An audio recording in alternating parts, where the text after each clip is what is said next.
मौसम गर्मा की तातीलात के बाद जुड़ा शहरों के तमाम स्कूल्स और निजी स्कूल्स दोबारा खुल गए हैं। इस पर हम बात करते हैं डॉनिस के रिपोर्टर ताहिर नसीर से। ताहिर, बताइएगा बच्चों की तादाद कितनी है दोबारा स्कूलों के आगाज पर और तासुरात क्या हैं बच्चों के इस मौके पर? जी बिल्कुल, देखिए रावलपिंडी इस्लामाबाद में मौसम गर्मा की तवील तरीन तातीलात के बाद आज से तालीमी सरगर्मियां बहाल होना शुरू हो चुकी हैं।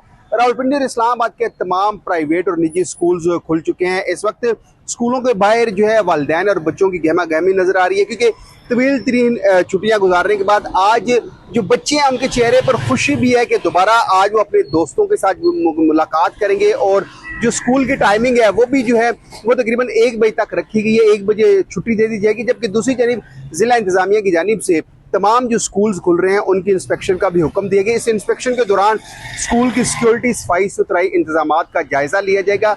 और ये जो तालीमी सरगर्मियां हैं ये तकरीबन किसी स्कूल में 2 माह, किसी में 1.5 माह और किसी में 2.5 माह के बाद आज से दोबारा शुरू हो रही है। ताहम रावलपिंडी और इस्लामाबाद के जितने भी प्राइवेट स्कूल्स हैं, जितने भी सरकारी स्कूल्स हैं, उन तमाम स्कूलों में तालीमी सरगर्मियां बहाल होना शुरू हो चुकी हैं।